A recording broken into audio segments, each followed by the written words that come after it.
মা, তুমি কি করো? এই তো মা, রান্না শেষ করে তোর কাছে আসলাম। মা, আমাকে আজকে একটা মজার গল্প শোনাবে? ও, গল্প শুনবি? আমিও ভাবছি তোকে একটা আজকে গল্প বলবো, একটা নতুন গল্প। তাই?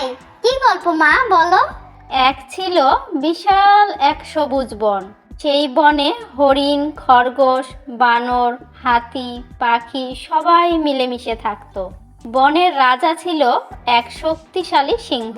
সে খুব ন্যায়পরায়ণ ছিল, তাই সবাই তাকে ভালোবাসতো। কিন্তু একদিন সিংহটি অসুস্থ হয়ে পড়ল। সে বুঝতে পারল আর বেশি দিন রাজা থাকা সম্ভব নয়।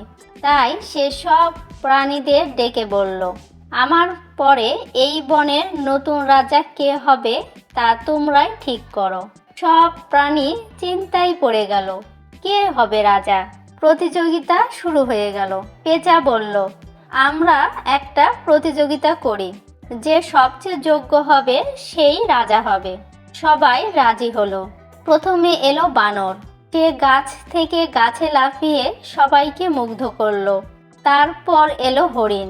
সে দ্রুত দৌড়ে দেখালো।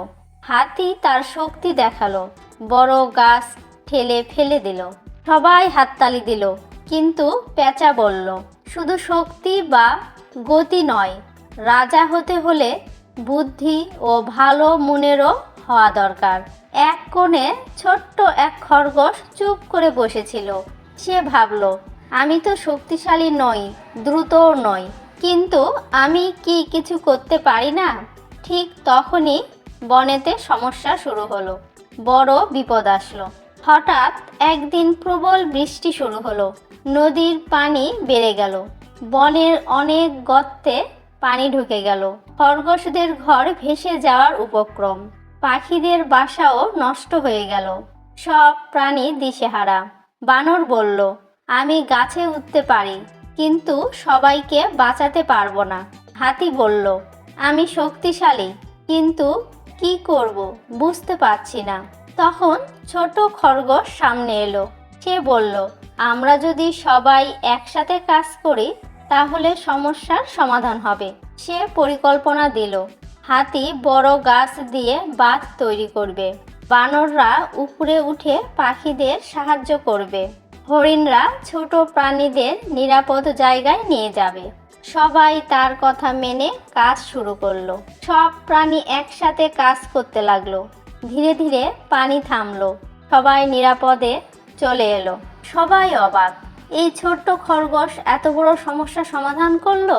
বৃষ্টি থামার পর সবাই এক জায়গায় জড়ো হলো। পেঁচা বলল, আজ আমরা দেখলাম সত্যিকারের নেতাকে। সবাই একসাথে বলল, খরগোশ। খরগোশই আমাদের নতুন রাজা। খরগোশ অবাক হয়ে গেল, আমি আমি তো ছোট। পেঁচা হাসলো, নেতা বড় শরীর দিয়ে নয়, বড় মন আর বুদ্ধি দিয়ে হয়।